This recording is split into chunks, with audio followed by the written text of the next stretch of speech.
السلام علیکم ورحمۃ اللہ وبرکاتہ۔ امید ہے کہ میرے تمام احباب خیر و عافیت سے ہوں گے۔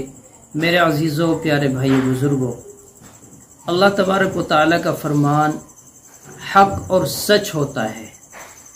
ہمیشہ اللہ کا قرآن انسانیت کے لیے راہ راست پر لانے کا ایک سبب ہے۔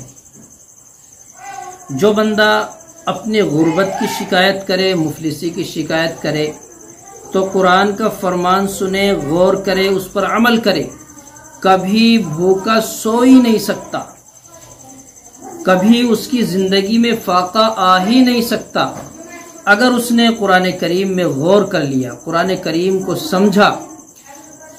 ہمارے بزرگوں نے، اکابر نے یہ لکھا ہے کہ جو بندہ سورہ واقعہ شام کو عصر مغرب کے درمیان، یعنی شام کے وقت، مغرب سے کچھ پہلے یا مغرب کے فوراً بعد، شام کے وقت میں جو بندہ سورہ واقعہ پڑھتا ہے، اللہ تبارک و تعالی اس کی زندگی میں مرنے کے وقت تک اس کو اور اس کے اہل و عیال کو کبھی فاقے کا، تنگ دستی کا اور کبھی بھی غربت کا شکار نہیں ہونے دیں گے۔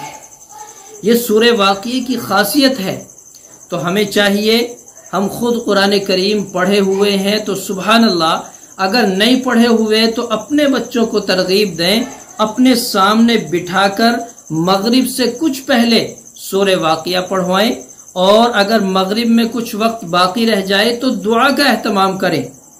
یہ ہمارے لیے مالداری کا اتنا بہترین راستہ ہے اور اتنا آسان سبب ہے کہ ہم غیروں کے سامنے ہاتھ پھیلاتے ہیں، محتاجگی، غربت ظاہر کرتے ہیں۔